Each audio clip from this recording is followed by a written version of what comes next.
Hey now, it's Mike Gilbert, host of the Mike and JD Show, right here on the Voices of Wrestling Podcasting Network. Join JD by God Oliva and myself every Thursday night live on the Voices of Wrestling YouTube channel at 11:30 p.m. Eastern Standard Time, as we stay up all night discussing all the hottest stories in professional wrestling. You can also check us out right here on the Voices of Wrestling Podcasting feed, or you can subscribe to the Mike and JD Show feed. Now, enjoy the show. This podcast is a member of the Voices of Wrestling Podcasting Network. Visit voicesofwrestling.com to hear the rest of our great podcasts, as well as show reviews, columns, opinions, and updates across the world of wrestling. Hello, and welcome to this week's episode of The Good, the Bad, and the Hungee, the AEW Wrestling podcast that is here. AEW Wrestling, All Elite Wrestling. Here on the Voices of Wrestling Podcasting Network. I am your host, Fred.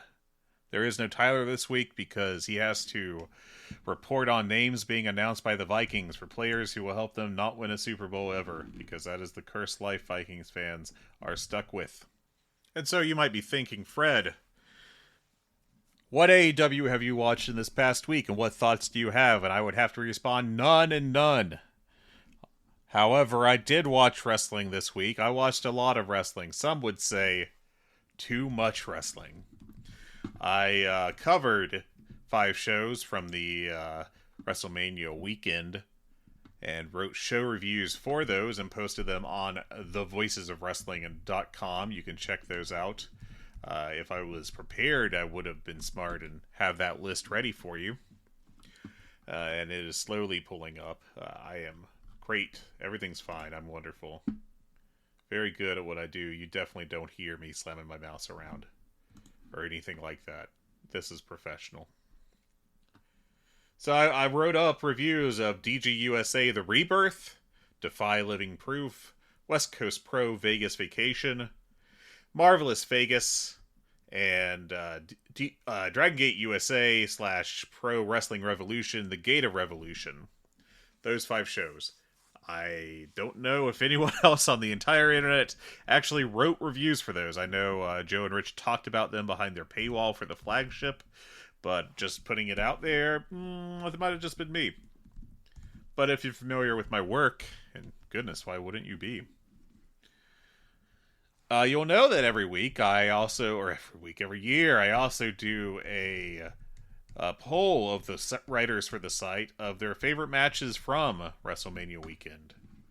And I've done that once again. I am back on that bullshit.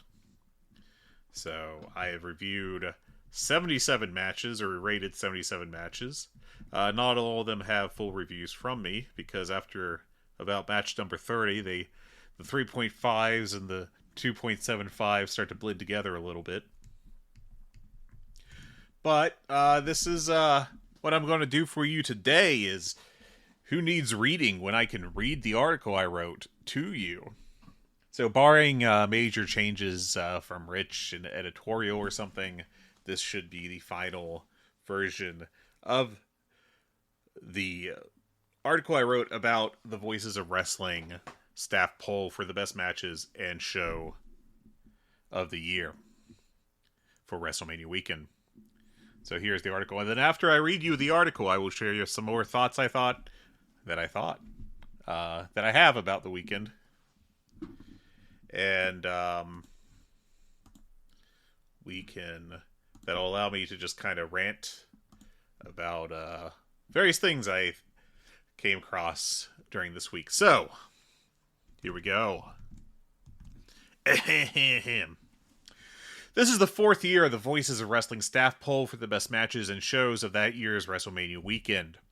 In 2022, Ring of Honor Supercard of Honors, the Briscoes vs. FTR, took the top spot on the poll, easily beating out WrestleCon Mark Hitchcock Memorial Super Show's Bandito vs. Speedball Mike Bailey, and GCW Josh Barnett's Bloodsport 8's Biff Busick vs. Jon Moxley.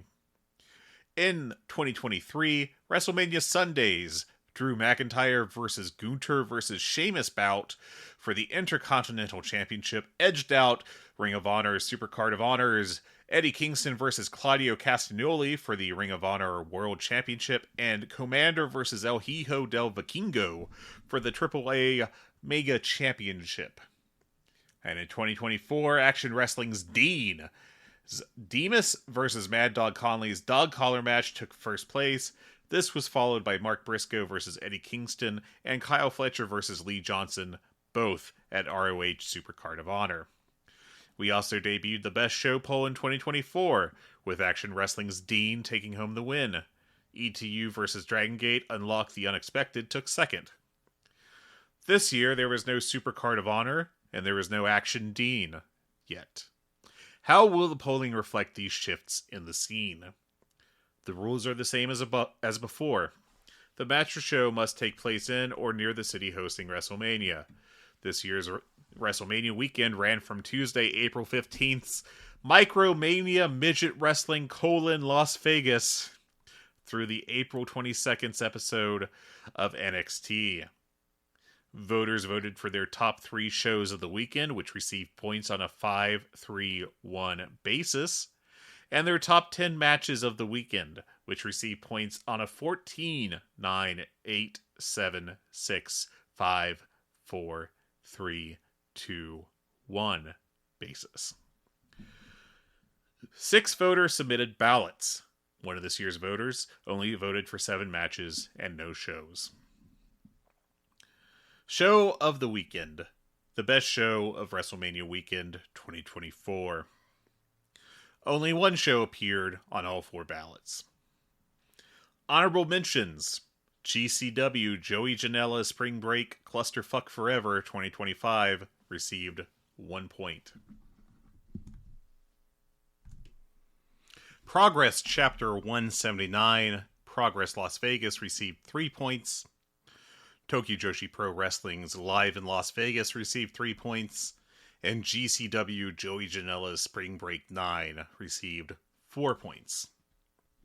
We have a tie for third place between West Coast Pro Vegas Vacation, which received 5 points in the form of 1 first place vote, its only appearance on any of the 5 ballots. And Prestige Wrestling's Nothing to Lose also received 5 points, receiving a second place ballot and appearing on 3 of 5 ballots. My quote for that show was, "I didn't have any matches off this show in my top 10, but I gave heavy consideration to 3. Erez El Hijo del Agner Jr. and Galeno Del Mal against Ishin, Kota Minoura, and Shun Skywalker. Judas Icarus and Travis Williams against Kid Lycos and Kid Lycos 2. And Kevin Blackwood versus Leon Slater all hit 4 stars, with the first one hitting 4 1/4 for me. LP versus Michael Oku was also a solid 3.5 star match. Our second place show was Deadlock Pro's title fight in Vegas with 6 points. Its highest vote was a first place vote, and it appeared on 2 ballots out of 5. My write-up for this show: my third place spot came down to Deadlock Pro and Marvelous for me, but I decided to go with a show with 2 of my top 10 matches: Slater versus Cazone, and Violence is Forever versus Grizzled Young Veterans. And another great tag match at Erez and Beast Mortos versus Laredo Kid and Ray Horace. This was a blast of a show. And our first place show, receiving 18 points with 3 first place votes and appearing on 4 of the 5 ballots, was Dragon Gate USA and Pro Wrestling Revolution's The Gate of Revolution. My write-up: this was a show buoyed by a tremendous top 3 matches: the PWR Tag Team Championship match, the Dragon Gate 6-man, and Swan vs. Yamato. Also worth mentioning is the El Kukui and Onito El Bendito versus La Estrella and Viento versus Mike Sydal and Willie Mack tag match. And now, the results of our match of the weekend, the best match of WrestleMania weekend 2025. Honorable mention: 1 point, Johnny Robbie and Takumi Iroha versus Yuri and Zara Zucker for Marvelous Wrestling. Receiving 2 points were LeBron Cozone versus Leon Slater for the DPW National Championship at Deadlock Pro Wrestling's title fight in Vegas, and Konosuke Takeshita and Masha Slamovich against Miyu Yamashita and Shinya Aoki on the joint Tokyo Joshi Pro, DDT, and GCW show. With 3 points is the tag match of Barbaro Cavernario and Yamato against Ben-K and Teton at Pandemonium, The House Always Wins, as well as Atticus Kogar versus Fuego del Sol in the GCW Career versus Mask match at GCW Joey Janela Spring Break number 9. Receiving 4 points, Javon Evans versus Trick Williams versus Obafemi for the NXT Championship at WWE Stand and Deliver, as well as Timothy Thatcher versus Trevor Lee at West Coast Pro Vegas Vacation. Receiving 5 points are several matches. Hechicero versus Kevin Blackwood at Pandemonium, The House Always Wins. Miyu Yamashita versus Natty Neidhart at GCW Josh Barnett's Bloodsport 13. One Called Manders and Thomas Shire versus Starboy Charlie and Titus Alexander for the latter's West Coast Pro Tag Team Championship at West Coast Pro Vegas Vacation. And finally, from the WrestleCon Mark Hitchcock Memorial Super Show 2025, Aero Panther, El Vengador, Fight Panther, Gravity, and Spiderfly against Ares, Candice Lupus, El Bendito, Latigo, and Toxin. Receiving 7 points were Leon Slater versus Man Like Derice at Ace Vegas, and Bozilla versus Megan Bain at GCW Joey Janela Spring Break 9. And finally, receiving 8 points, Hank Walker and Tank Ledger challenging Axiom and Nathan Frazier for the NXT Tag Team Championship at WWE Stand and Deliver. Judas Icarus and Travis Williams against Kid Lycos and Kid Lycos 2 at Prestige Nothing to Lose.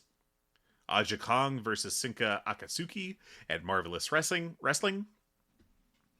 And finally, Ares, El Hijo del Wagner Jr., Galeno Del Mal versus Ishin, Kota Minoura, and Shun Skywalker at Prestige Nothing to Lose. And now our top 10 matches. Number 10 went to El Phantasmo versus Michael Oku from Prestige Nothing to Lose, which received 9 points. Its highest vote was second place on 1 ballot out of 6. On Cage Match, it has a 7.04 out of 24 votes. Ninth place, with 12 points and a highest vote of 5th place, appearing on 3 of 6 ballots, and with a Cage Match rating of 7.97 on 62 votes, is Konosuke Takeshita versus Mal from DDT Goes Las Vegas. Sean Cedor, writing about this, said, "If not for a botch in the closing moments of the match, this would have been a top contender for match of the weekend. While the botch did drop this one a few spots down on my list, it was still a really strong bout. Konosuke Takeshita continues to prove why he's one of the best wrestlers in the world, while Mal never fails to impress me whenever I see him, which isn't often." 8th place, with 13 points, its highest vote being 6th place and appearing on 3 out of 6 ballots, and a Cage Match rating of 7.52 with 62 votes, is Gabe Kidd versus Vance Warner from GCW Joey Janela Spring Break 9. The visual, quote from Sean Cedor, "The visual of a stream of blood squirting horizontally out of Vance Warner's head like a faucet was something that I don't think I'll forget anytime soon. This was a bloody brawl that saw both men beat the absolute crap out of each other. Easily the best match from Joey Janela Spring Break 9, and well worth checking out." Kelly Harris added, "An all-time crazy blade job from Vance Warner here. The blood spraying out of his head is a visual that I don't think I'll forget for a very long time." And one more quote, "It was exactly what you thought it would be, a sick, bloody brawl." Our 7th place match from this weekend, with 14 points, a highest vote of 3rd place, and appearing on 2 out of 6 ballots, and a Cage Match rating of 8.67 on 5 votes, is Dominic Garrini and Kevin Koo, Violence is Forever, against the Grizzled Young Vets of James Drake and Zach Gibson for the DPW World Tag Team Championship in a Sin City Street Fight. That was on Deadlock Pro's title fight in Vegas. Grit your damn teeth. This was a bloody, intense battle that stole the show on what was one of the best shows of the weekend. From me, Fred Moreland. 6th place, with 17 points, a high vote of 2nd place, and appearing on 2 out of 6 ballots, and a Cage Match rating of 8.30 on 78 votes, is Miyu Yamashita challenging Mizuki for the Princess of Princess Championship at Tokyo Joshi Pro Wrestling's live in Las Vegas. TJPW really upped their game this year and brought an authentic semi-big show experience to the States. This fantastic main event capped off an event that felt as at home here as it would have in Korakuen Hall 4.25 stars. That's from Kelly Harris. The ass kicker Yamashita couldn't overcome the slight technician Mizuki. That was a second quote. 5th place, with 24 points, a high vote of 3rd place, appearing on 4 out of 6 ballots and with a cage match rating of 9.18 out of 857 votes, is Bianca Belair and Rhea Ripley, both challenging Io Sky for the WWE Women's World Championship on WWE WrestleMania Sunday. My quote: "The easy in-ring highlight for either night of WrestleMania this year. This was a great 3-way match, which let Belair, Ripley, and Sky flex their abilities and get lots of shine. It's a shame no one else on either night's card got the message." Another quote from Sean Cedar: "This match was a shining star from what was otherwise a pretty dull WrestleMania 41, and I'm talking both cards. Bianca, Io, and Rhea put together an action-packed contest that got the crowd all fired up to start night 2. I don't think the women's division on the main roster has been booked well at all, and this match certainly didn't have a stellar build, but they more than made up for it with this triple threat match." And finally, a quote from Kelly Harris: "Put a good match in front of the WWE fans, and they actually reacted to 2 things instead of sitting on their hands for everything except the entrances. Who knew?" 4 stars. Our 4th place match, receiving 25 points, a high vote of 4th place, appearing on 5 of the 6 ballots, and a cage match rating of 7.14 with 21 votes, is Rich Swann versus Yamato from Dragon Gate USA and Pro Wrestling Revolution's The Gate of Revolution. Sean Cedar wrote, "Sandwiched between the PWR Tag Team title match and the 6-man tag in the main event, Rich Swann and Yamato had an awesome singles encounter that made me nostalgic for the OG version of Dragon Gate USA, which both of these men were heavily featured in. Swann has gotten himself in great shape, and this was easily his best match of the weekend." We had a second quote: "This was the first time I'd seen Swann in some time, and he looked great. Both in shape with a lot of motivation. Would love to see him get a chance somewhere with a decent profile." And Kelly Harris wrote, "Rich Swann was in top form here, 4.25 stars. And finally I wrote, "Rich Swann was motivated as hell this weekend. He's in fantastic shape, and he worked hard in both of his Dragon Gate adjacent matches. This is the better of his 2 outings, and Yamato was more than happy to work with him to put on a great match. I hope Swann gets to become a Dragon Gate regular. It's obvious he really wants to." Our 3rd place match with 26 points, won 1st place vote and appearing on 3 of the 6 ballots and a cage match rating of 7.85 with 46 votes, is Michael Oku challenging Luke Jacobs for the Progress World Championship at Progress Chapter 179, Progress Las Vegas. I wrote, "This was a great taste of European wrestling. Oku and Jacobs both worked really hard and put together a tense match that helped get over the Progress Championship." Our 2nd place match, with 55 points, won 1st place vote and appearing on 6 of the 6 ballots and a cage match rating of 8.20 on 43 votes, was Arrow Panther and Fight Panther Jr. challenging Archangel Divino and Ultimo Maldito for the PWR Tag Team Championship on Dragon Gate USA and Pro Wrestling Revolution's The Gate of Revolution. Our first quote: "Get these teams in a major promotion ASAP. A ton of potential." Sean Cedar wrote, "When I heard people raving about the top matches on this DG USA PWR card, this was the one match I thought of that batch where I was totally unfamiliar with the tag teams involved going into it. Well, I definitely know who these guys are after this one, as they put on a 12-minute fireworks show featuring some of the coolest lucha action you'll ever see. Some of the stuff these 2 teams were able to pull off was nothing short of amazing. I really hope these guys get more bookings off this match because they totally deserve it," from Sean Cedar. Kelly Harris added, "These 4 are the breakout stars of Mania Weekend 2025, and I won't be convinced otherwise. 4.5 stars. And finally, I wrote, "A fantastic high-flying match where every single move hits, an absolutely fantastic performance by all 4 competitors."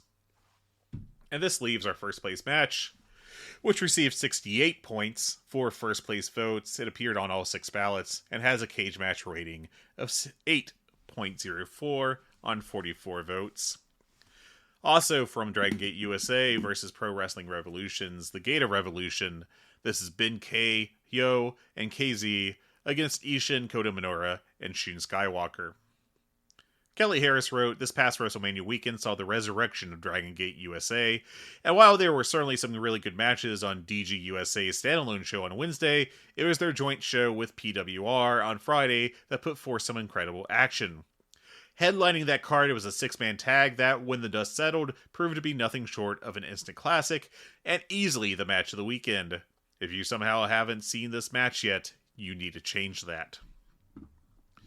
I wrote, "This was a great weekend for the Dragon Gate Travelers, and this was the highlight match of their output. This was a fast-paced, intense match that gives you a great taste of what modern Dragon Gate is all about. Keep your eye out for a fantastic Miss Spear by Ben Kay." And finally, Kelly Harris. Wait, hold on. I think that first one was Sean Cedar. I apologize. That was a typo on my part. Kelly Harris wrote, "An absolutely incredible six-man tag that harkened back to Mania weekends of old. Dragon Gate's active presence in the States has been sorely missed. This match felt like a statement that they're back.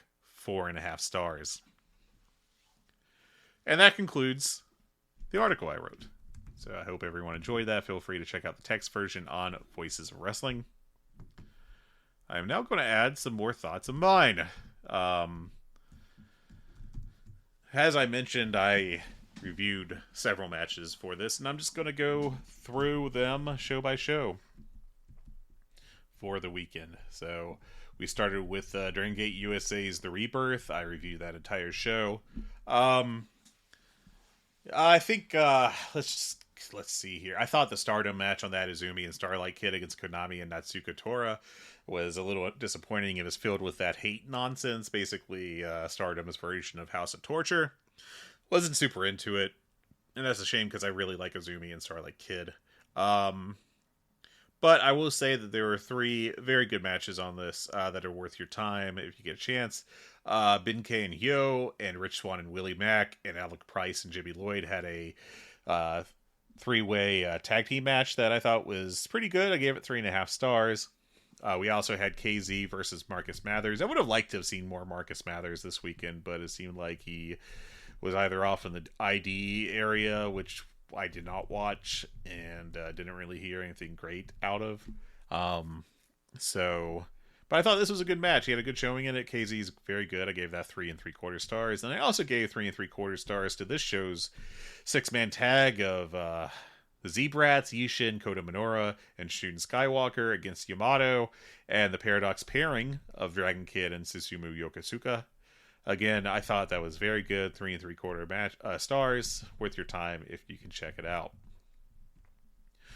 Defy Wrestling had 3 matches I will recommend to you. The best and highest rated one for 4 stars would be, for me, the tag match between Hyo and Susumu Yokosuka. Sorry, getting tongue-tied here.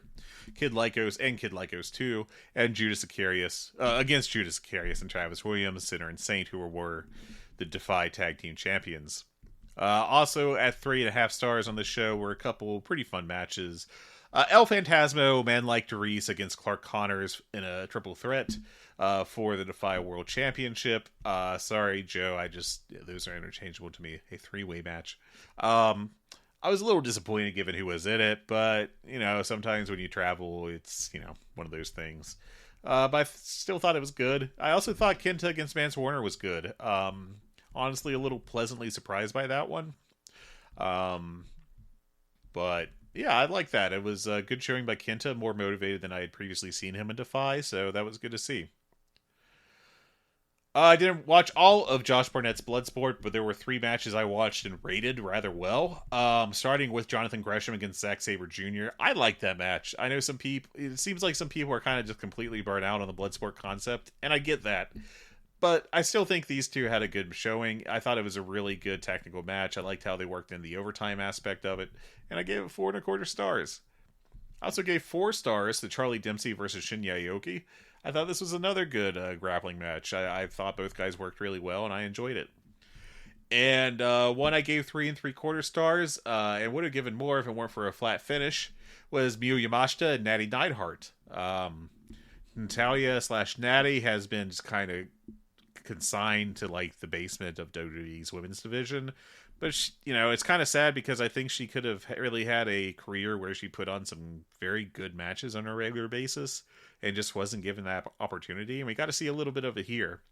Now, I know that there's a lot of criticism of how Natty won this match with a sharpshooter that Miyu passed out to in like 8 seconds, maybe, if that, which is a little silly. But I thought everything before it was good, and I don't want to, have that be overlooked.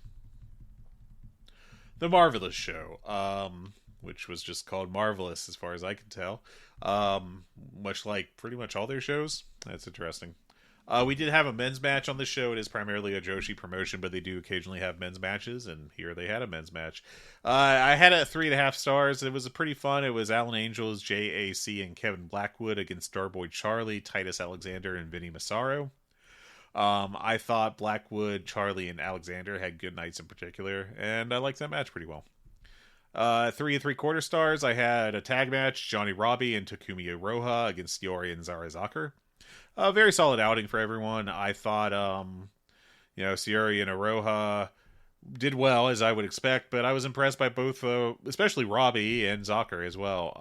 I thought both had very good matches. And finally, at 4 stars is Aja Kong against Senka Akatsuki. So, I'll take this moment to bury commentary. Jordan Castle was all over the week here, and I think in general he's not the worst announcer. I don't think he's really good. He does what I think a lot of announcers do too much, which is shout all the time about how excited they are. And I know you want to get the show over as exciting, but you have to have low points so that the high points matter. But my problem with him specifically was that on the shows featuring foreign talent, very prevalently here with the Marvelous Show, but I feel also when he called the Dragon Gate matches, he really didn't know anything about that talent. And you can tell the difference because when he's talking about someone like Kevin Blackwood, he has a lot of specific knowledge, and he uses that to try to help Blackwood get over with the audience, which is what you should do, and that's good. That's definitely not a criticism, that part of it. The problem is that he didn't seem to do any kind of research. I don't think he could have told you anything about Senka Akatsuki, and I don't think he could have told you anything about Takumi Iroha. He knew about Sayuri, he knew about Aja Kong, not to great extents though, kind of basic level knowledge. The thing with the Senka versus Aja match is that Senka is a rookie, and she is so highly regarded by Marvelous and its founder and booker promoter Chigusa Nagoya. Or Nagaya, sorry. Nagoya, yes, sorry. I'm melting down. Put me in a WWE press conference. I'm just like them right now. Is that she's a rookie, and she has been given the collars worn by Chigusa throughout her career. And that's a big deal. They really want to get her over as a future star. And they kind of have another rookie who is kind of being set up as her rival, Sora Ayame. She had a decent match with Nyla Rose, but not nearly as good. But this match came first, and Kong just killed Senka Akatsuki for the match. And then the coolest spot from the entire weekend, and I'm including, the Fight Panther, Arrow Panther, etc. tag match against the Lucha Solos, which had so many great high flying, and the Big K Miss Spear spot, and the 6-man tag that I loved, and all that. Is Aja Kong does a back suplex on Senka. You think it's supposed to be that's it, the finish. And instead, when Aja tries to cover her, Senka refuses to be covered for almost half a minute. And that's an eternity in a pro wrestling match. And the crowd response to this was so organic. It wasn't some kind of reaction to a spot, an entrance or something that they've seen a million times they get to participate in, or it wasn't the guy just did a crazy dive, something like that. This was really impressive in that the crowd responded to it as they should have. But Senka just basically fought for half a minute to not let her shoulders get pinned down. It's a really simple spot. I don't know if I've ever actually seen it before, which is surprising, but it really got over the fighting spirit of Senka Akatsuki. And it worked, pardon the pun, marvelously here. I thought that was really awesome. Loved it. So this was a 4-star match. I watched some stuff from Pandemonium. The House Always Wins, and that's available for free on YouTube. Highlights on it. I liked the Mao versus Masha Islamovic match pretty well. That was a 3.5-star match to me. And there were two on this that I really liked. Barbaro Cavernario and Yamato tagged against Benkei and Teton. So you had a really cool CMLL Dragon Gate crossover aspect to this one, and I just love this match. I thought it was really well worked, impressive, some high flying, but I mean these guys aren't just spot monkeys. They're well-rounded, complete wrestlers, and you got to see that with them. I would have liked to have seen Teton. I think Teton may have been a little bit coasting here, but otherwise I thought they worked really hard in this match. And then finally we got Hechicero versus Kevin Blackwood, and I think Blackwood really rose to this opportunity. He got a great highlight opportunity against Hechicero, who has become very high profile and is of course a great worker. So I thought that worked really well. 4.25 stars to that. That's available. That show, Pandemonium and the House Always Wins, is available for free on their YouTube channel. Also available for free on their YouTube channel is Prestige Wrestling's Nothing to Lose. I had 4 matches I want to mention on that one. One that disappointed me a little bit, but it was good. 3.5 stars was El Phantasmo versus Michael Oku. I've talked about this before with Phantasmo, but my feeling is with him that when he works, it is very much a case of once in a while you'll get like great El Phantasmo where like he looks like one of the best wrestlers in the world, like one of the 30 or 40 best, around there. And then other times he's like just, shtick's okay for this match. And this was a little bit of that. But Oku looked good. Phantasmo, even in those outings that frustrate me ever so slightly, he's still very solid. So I like this match. Kevin Blackwood, Leon Slater had a great singles match, 4 stars. Sinner Insane against the Lycos Gym on the show had 4 stars. And then we had, I believe, one of my top 10 matches. I don't have my ballot directly in front of me. But Erez, Hijo Del Wagner, and Galeno Del Mal, a.k.a. the large adult sons of Dr. Wagner Jr. against Ishin, Kota Minoura, and Shun Skywalker. And an odd... Oh, no, that's Z-Brats. So, yeah, against the Z-Brats team. So you actually got Galeno and Wagner Jr. To work face here. But this was a really cool match, and I liked it. It was all action. Sinner Insane against Lycos Gym was a very good tag match, and Blackwood and Leon Slater had a very good outing. I watched one show off of Progress, Chapter 179. It was Michael Oku challenging Luke Jacobs for the Progress World Championship. That you already heard my quote about it. It was one of my top 10 matches. Thought it rocked. 4.25 stars. Check that out. West Coast Pro didn't break the notebook 4-star barrier for me, but it had 4 matches that I think are good. Timothy Thatcher and Trevor Lee had a 3.5-star match. Calvin Tankman versus Kevin Blackwood. You could tell Tankman was limited for one reason or another. I'm not sure why, but this was still good. He and Blackwood told a good story of Blackwood being the dastardly heel against the much larger face, and Blackwood having to kind of work in a shifty style to try to win. One called Manners and Thomas Shire won the tag team championship off of Starboy Charlie and Titus Alexander in the main event. This was good. I thought Shire was the weak man in this match, and I also thought Manners was a little disappointing this week, and I was hoping he'd have a bigger step up, especially after what I heard about his WXW run. But still, this was good, worth your time. Starboy Charlie and Titus Alexander are both very good. Charlie, I wish, would have better gear. I look forward to that day. And we also had a very good 6-man tag. The Dragon Gate guys making sure they get the 6-man thing back in. Bendito, Latigo, and Toxin against Dragon Kid. Sorry, talking too fast.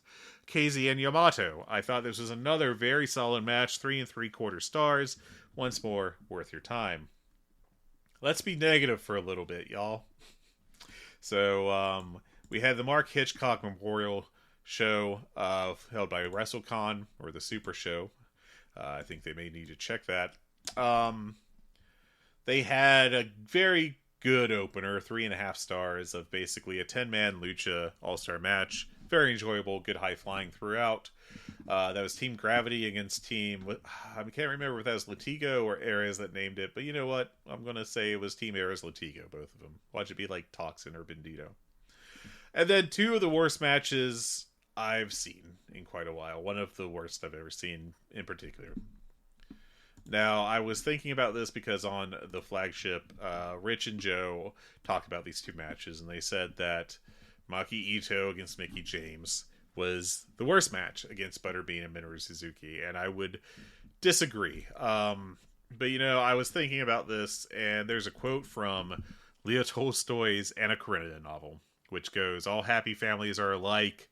Each unhappy family is unhappy in its own way." So I would make that take that over to wrestling. So every great match is alike. They all they all inspire similar feelings, I think, within you, even if they go different routes to get there. But every disaster of a match is a disaster in its own way. And I think we kind of got an example of this. I gave negative 5 stars to Butterbean and Minoru Suzuki, and all the blame. I mean, I think Suzuki's kind of washed to this point in 2025. You can probably still have the occasional good match, but the whole murder grandpa thing has been going on for, if you've been watching since like the New Japan days, for like a decade. So it's a little tired, and he is aging. You can see that in his performances. So, considering all that, he was paired with Butterbean, who, as soon as he started to make his entrance, I just got very sad, because Butterbean can barely walk.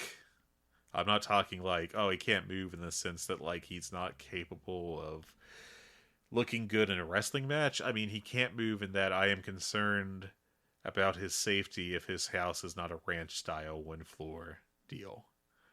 I just felt bad for him. And this is a guy who in the 90s, not exactly a premier boxer, but very famous for the tough man stuff he did.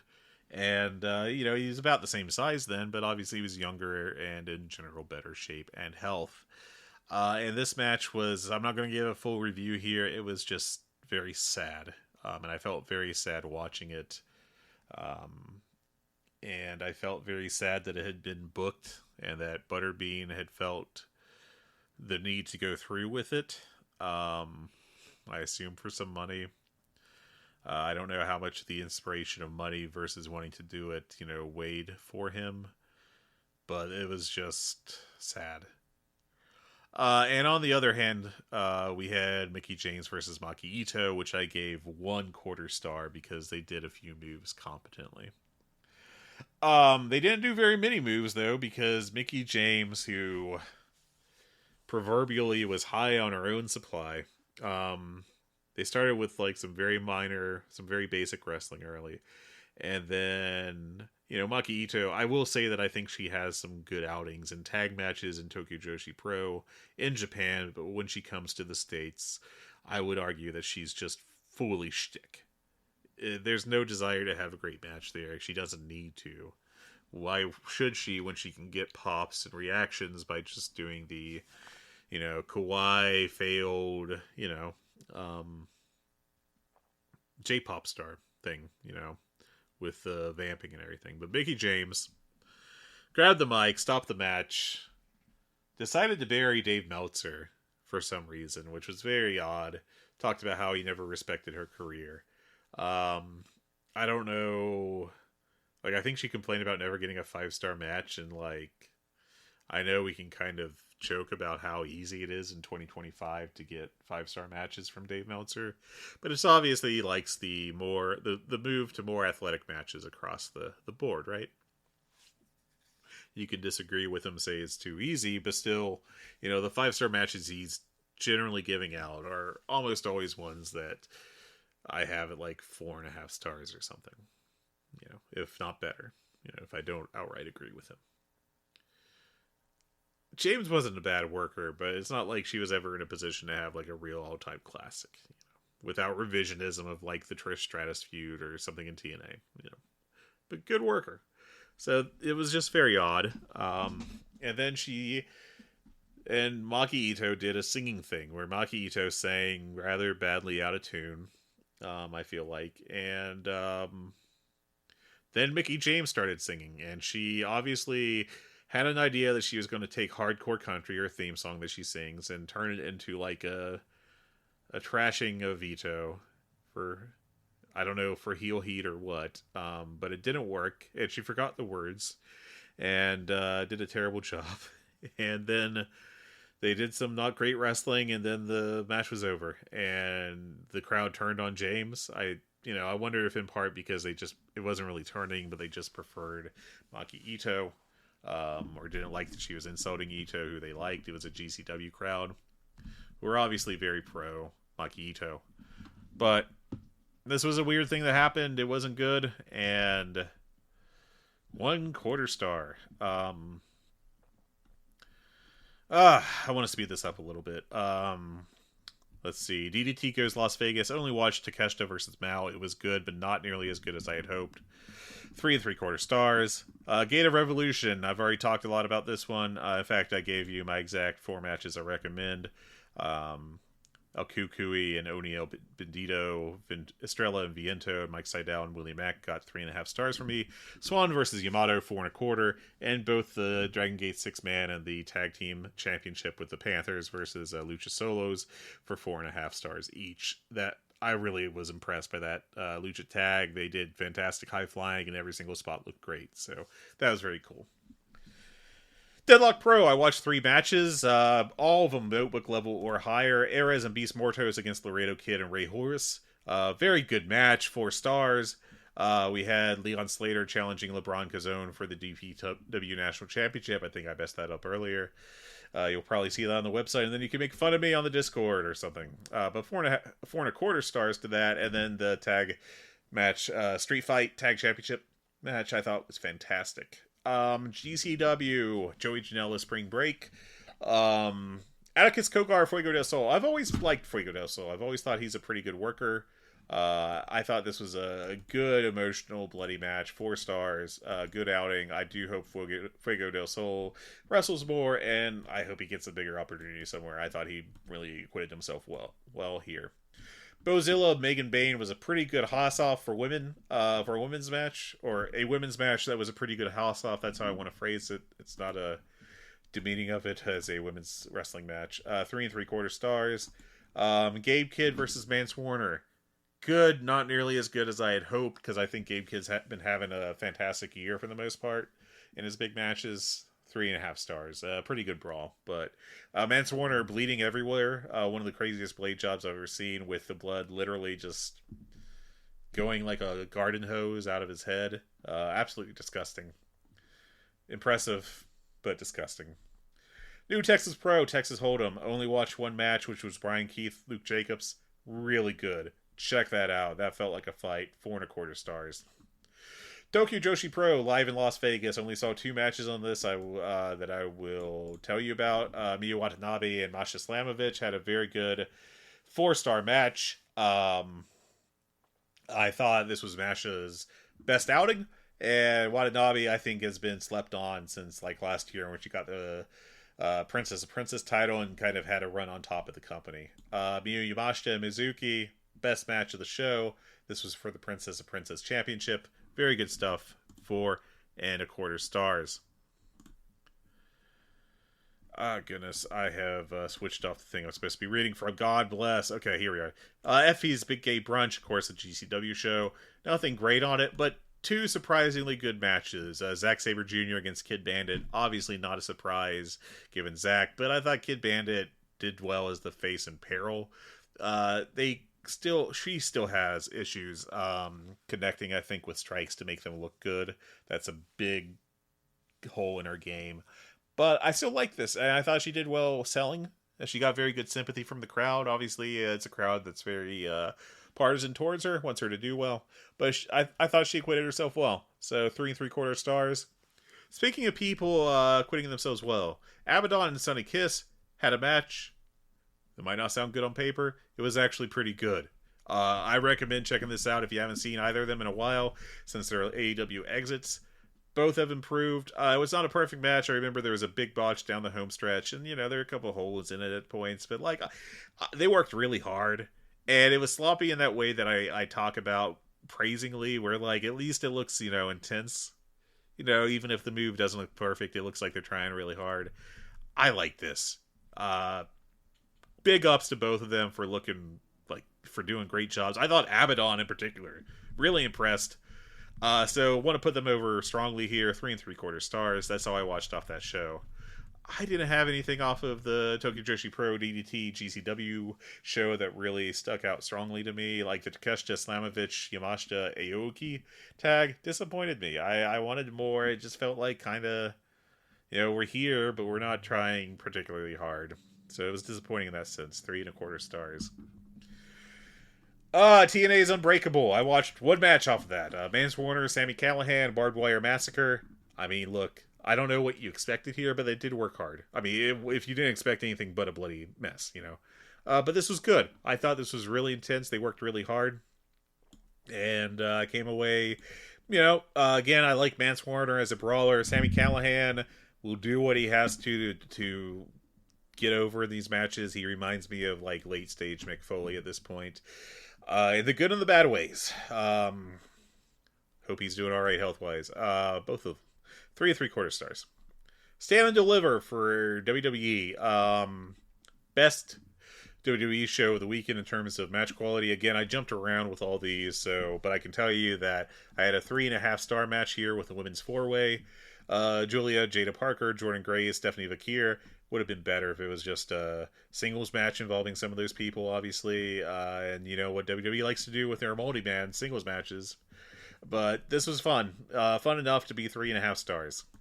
The main event, I liked it. Now, Trick Williams, not great. Not bad, but not great in this match. I thought he was, good. Oba Femi does what he does very well. He's just a Haas, and he'll do Haas stuff. You can see where he's still green in some ways. Just kind of like the general connectiveness of his stuff. But what he does is very impressive. The star of this match, and someone that I think may have the argument for best in-ring performer for WWE all over their roster, and he's 20 years old. It's ridiculous. He can't even drink legally. Javon Evans. My God, what a outing he had. He made this match memorable. He made this match great.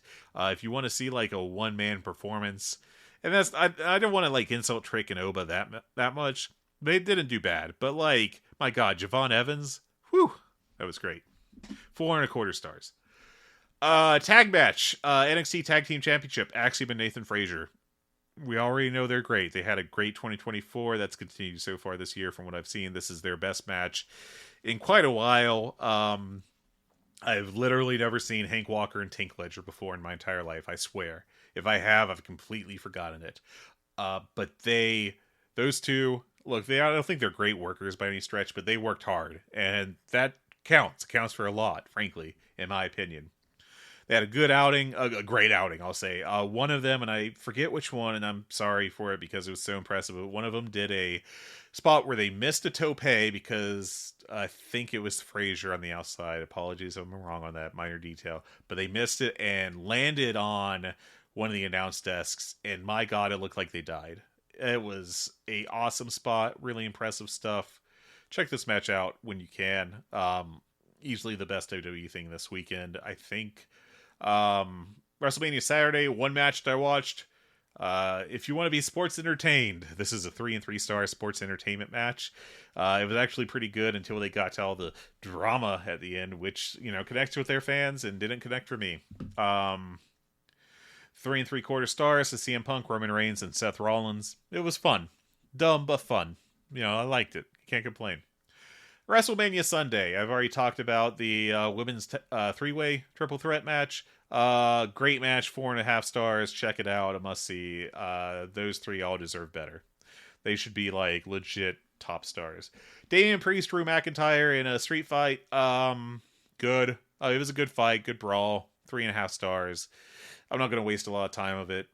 Drew McIntyre is a guy who genuinely, if he was in another atmosphere where his ability to have great matches was really counted on instead of like really not mattering in WWE, he'd be talked about a lot different. Makes me sad that he's not putting on those great matches. And after Mania, I thought Raw had a pretty good Io Sky Stephanie Vakir match with a really crappy finish, 3.5 stars. And Roxanne Perez, Stephanie Vakir, Roxanne Perez is not Io Sky. We'll leave it at that. Not a fantastic outing from Roxanne Perez. Not a disaster, but you could tell the gap. And Vaquer is very good. So what we got here was a good match, and 3.5 stars, and that's it. That is the highlights from the however many matches I watched and rated from WrestleMania weekend. God bless, I'm going to get the count again because I am put myself over 77 matches. Oh my god, I'm so tired of wrestling. I am. But I had a great time watching all these, except for like the Mark Hitchcock Memorial disasters. I don't know what they were expecting from those two matches, and the fact they put them back to back was, the old dodgeball quote, bold move. Let's see how that works out for him. Didn't work out great. But thanks for all for watching or listening to this. I am brain dead at this point. But yeah, thank you all. I hope that you enjoyed. I hope this gets you to watch some new wrestling and some new people. There was a lot of good stuff this past weekend. I know there's a long time discussion about like WrestleMania weekend being dead or whatever, but I thought this was a pretty good one. Pretty damn good one. Darren Gate in particular helped out, but there was a lot of strong efforts across the board, and kudos to those guys and gals for having, and non-binary pals, for having those matches that I enjoyed. All right, hopefully, and this is the first time I'm trying this recording setup. I got a new mic cable, I got a Focusrite Scarlett thing, so if I sound like hell, if I've just been like smacking my lips directly into the microphone the entire time or something really annoying, I'm sorry. That's what I got. I'm doing my best. Hopefully it wasn't hell to get through this, but thank you all for listening. I do hope that you learned something and that, wrestling's great. You should watch wrestling. Maybe not 77 matches in 1 week, but yeah, you should watch wrestling. Different wrestling. All over the world. All kinds of stuff. WWE making everything the same would be very bad, and we don't want that. Okay, thanks everyone. Have a great week. Talk to you soon. My name is Tyler Fornes, and I am one of the co-hosts of the Good, the Bad, and the Hungee AEW podcast here on the Voice of Wrestling Podcasting Network. We take a broad scope approach to the world of All Elite Wrestling and the entire universe of Tony Khan. We talk about the big matches, the big stars, the promos, the storylines, and we also look at it from a big picture perspective. How are things going to change over the course of the next 10 years with AEW still in the picture? How are companies like WWE going to adapt and adjust to AEW? Are they going to be a similar way like they did with WCW in the late 1990s? Will there be a counterpunch? We talk about all of that and more on The Good, the Bad, and the Hungee every week on the Voice of Wrestling Network.